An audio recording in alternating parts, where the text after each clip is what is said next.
Обвинителството отвори истрага, а Агенцијата за храна издаде забрана за пиење на водата во Гостивар откако над 1000 гостиварци завршија на лекар со симптоми на труење.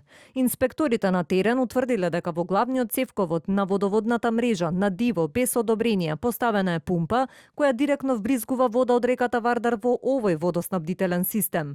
Повраќање, диареја, болки во желудникот, малаксаност, висока температура се симптомите кои ги пројавиле граѓаните, меѓу кои деца во изминативе 4 дена. За да се спречи поголема опасност за населението од овој регион, Агенцијата за храна апелира водата да не се пие се додека не се добијат резултатите од испитувањата. Од страна на стручни лица на Институтот за јавно здравје, кои биле присутни на надзорот, земени се мостри од водата за лабораториско тестирање со цел утврдување на нејзината безбедност. За да се спречи поголема опасност за населението од овој регион, Агенцијата за храна и ветеринарство издаде привремена забрана за употреба на водата за пиење, се до добивање на резултатите од лабораториското тестирање со кое ќе се потврди нејзината безбедност. Телевизија 24 се обиде да го контактира и првиот човек на општината Валбон Лимани, но тој остана недостапен. Од полицијата велат дека постојат основи на сомневање дека јавното претпријатие Водовод во соработка со општината оставило 3 пумпи во корито на истечни отпадни води преку кои се вбризгувала вода директно во главниот цевковод што го напојува градот. Оваа активност најверојатно била преземена со цел да се зголеми притисокот во мрежата поради недостиг на питка вода,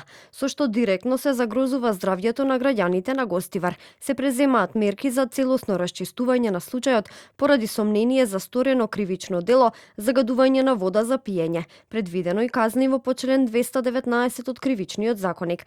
Државниот обвинител потврди дека се истражува случајот, но вели се уште е рано за правна квалификација. На подрачјето на основно јавно обвинителство Гостивар се преземаат конкретни истражни действија во кои што се вклучени сите потребни институции за да се утврди таа состојба, дали станува збор за евентуално оваа ситуација дали значи дека е кривично правен настан или од други аспекти. Која точно е причината за труењето треба да утврди истрагата во која се вклучени полицијата, обвинителството, Институтот за јавно здравје, Агенцијата за храна, Државниот инспекторат за животна средина, како и лиценциран вештак за стручна проценка на системот.